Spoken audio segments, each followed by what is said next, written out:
জুলাই গণঅভ্যুত্থানের শেষ পর্যায়ে সরকার পতনের মাত্র দুদিন আগে যখন এক ধরনের অস্পষ্ট অবস্থায় ছিল পুরো দেশ, তখন পরিস্থিতিতে নাটকীয় মোড় নিয়ে আসে সেনাবাহিনীর অফিসার্স অ্যাড্রেস। ৩রা আগস্ট সেনা সদর হেলমেট অডিটোরিয়ামে অফিসার্স অ্যাড্রেস গ্রহণ করেন সেনাপ্রধান জেনারেল ওয়াকারুজ্জামান।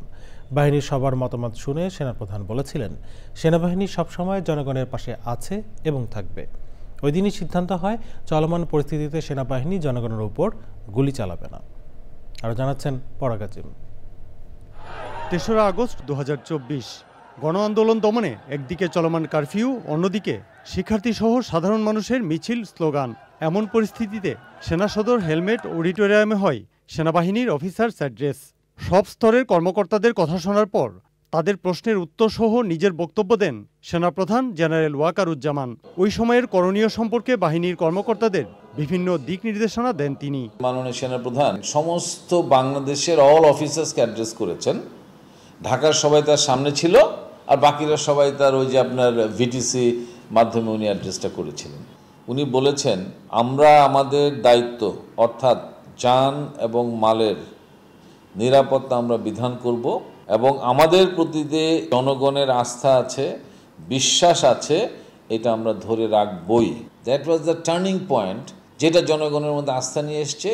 অবসরপ্রাপ্ত মেজর জেনারেল মাসুদ রাজ্জাক বলেন, গুলি না করার সিদ্ধান্ত ছিল সেনাবাহিনীর প্রতি জনগণের আস্থারই প্রতিদান। কতটুকু বোল্ডনেস থাকতে হবে একজন কমান্ডারের, সে পুরা দেশবাসীর কাছে প্রতিজ্ঞা করতেছে যে আমি আমার দেশের জনগণের উপর একটা গুলি চালাবো না।